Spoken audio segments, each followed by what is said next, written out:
We are week 4, if my math is correct and my memory serves me correctly, of our Old Testament Heroes series, where we're kind of picking and choosing a number of Old Testament characters that you may or may not be familiar with.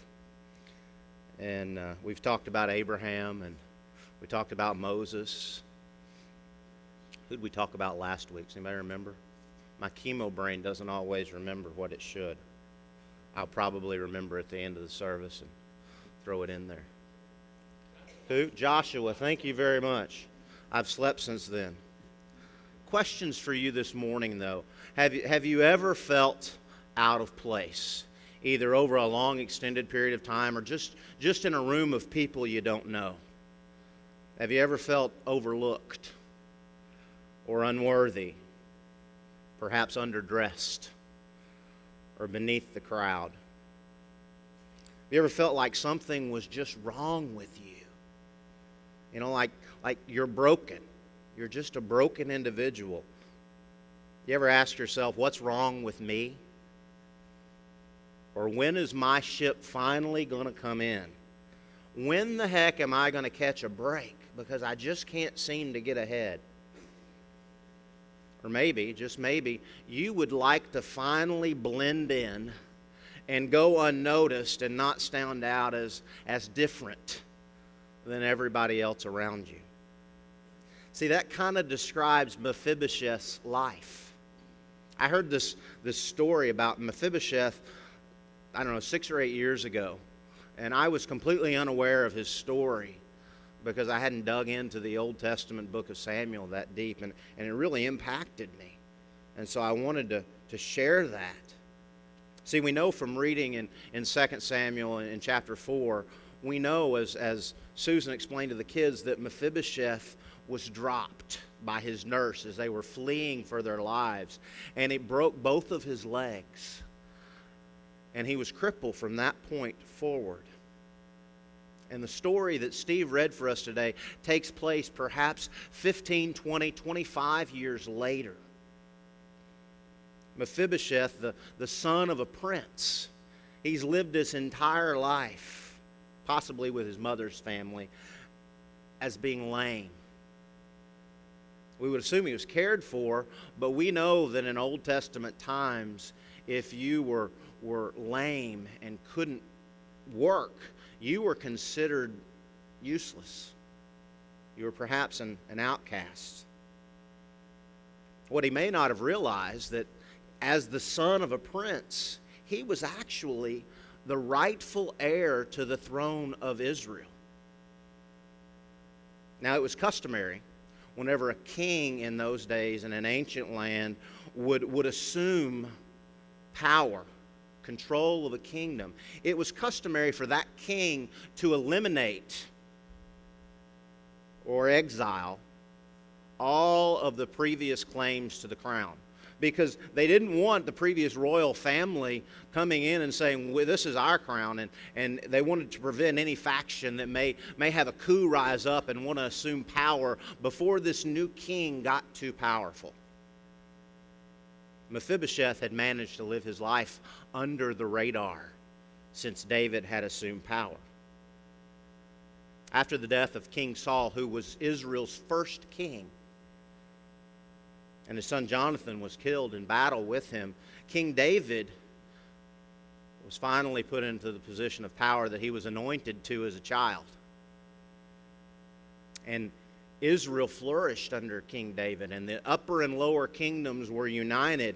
And at this point, David is very secure in his kingdom. And he thinks back, maybe he's reflecting on how he got to where he is. And he thinks back to Jonathan, who was his best friend. And he thinks back to this was like my brother. And you know, I made a promise that I would always be loyal to Saul.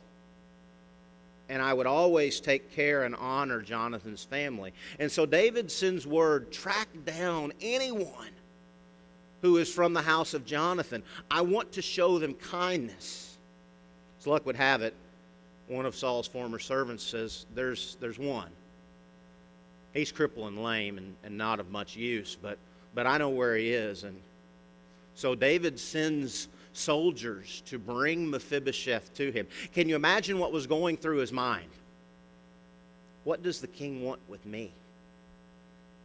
This can't be good, you know. I'm the last person who would be a threat to his throne because I'm lame, I'm useless, I'm weak, I'm broken. Surely he doesn't think that I'm a threat. Since he was lame, I picture two men carrying him in either on a mat or perhaps under his arms. And I picture the soldiers not being very kind and bringing him before the king and dropping him on the ground before the king. And Mephibosheth bowing before him and saying, "Oh, king, please have mercy on me." And the king looks at him and says, Look up here, son. I wonder if he didn't, call him son. And he says, "Don't worry, because I loved your father. I loved your father, Jonathan. He was like a brother to me. And because you're his son, guess what? I love you too. And not only am I not going to harm you, I'm going to restore all the land that belonged to your father and grandfather to you. And all the wealth and power will be yours, and servants will work the land for you. But king, I'm not an heir to the throne. My grandfather was your enemy, and I don't belong in your family. Surely I'm not worthy of such kindness." I picture David saying to him, "I assure you that not only are you worthy, you're wanted. Not because of what you've done, Mephibosheth, but because what the son of a king once did for me." See, not only will these servants work the land and provide for you and take care of you, you will always eat at the king's table. And you won't eat at the king's table as a servant or a peasant, but you will reside there as the son of a king, as a rightful heir to the throne. And then I picture David announcing to everyone in his court that they're going to throw a party in Mephibosheth's honor. And those same guards who weren't very kind to him, that had dropped him on the floor, I picture them being ordered to carry Mephibosheth with respect and honor and gently place him in the seat of honor at the king's table. And then with care, they gently slide his chair underneath the table. And as Mephibosheth looks around this table of royalty, where he's seated at the seat of honor, he realizes something, that his brokenness is hidden. The brokenness, the insecurity of his brokenness, that he's lived with his entire life almost, it's covered up by the master's table. And it's all gone. You see, at the master's table, he realizes that he's no longer broken, that he's been made whole. And he is worthy. And for the first time in his life, he feels of value and worth. When he's seated at the master's table, he's the son of a king. See, one day I picture being carried into a king's court and falling before him and saying, I'm not worthy. Who are you to be mindful of me? And the king will look at me and he will say, well done. Well done, son. Not only are you worthy to be in my presence, but we've reserved a seat just for you at the master's table. And see, for eternity, you will dine at my table, not as a guest, but as the son of a king. Not because of who you are or what you've earned, but because of what the son of a king has done for you. You ever wonder what it'll be like and what it'll feel like to sit at the master's table? And you ever think you're unworthy to dine at the master's table? This story, I think, not only says to us, are we worthy, but we're wanted and we're valued. And we have a rightful place at God's table, not as a peasant or a servant, but as an heir to the throne and as a child to the King. And that, my friends, is good news. See, and whenever we sit at our Master's table, all of our brokenness and our sin and our shortcomings and our faults and our failures, they all disappear. Because the Master's table is the great equalizer. And today, we're going to celebrate Holy Communion, which we call the table of God. And all are invited to the Master's table, where all of your brokenness gets covered up and all of your past sins get forgiven. And we're going to worship by breaking bread and by offering a cup. And I want you to hear this today, that not only are you invited to the table, but there's a seat that's been reserved just for you.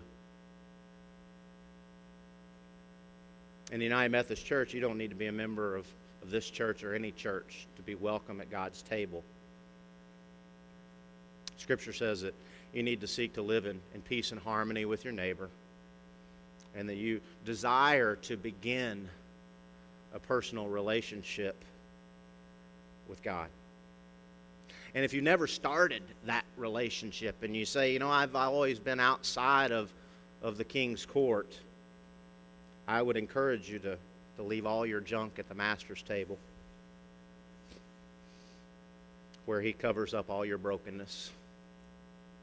It's as easy as taking a piece of bread. We practice through intinction, where we tear off a piece of bread and dip it in the juice and put it in our mouth, and just as tactile and physical as those elements enter your body, it's just as easy as praying, Jesus, I'm broken.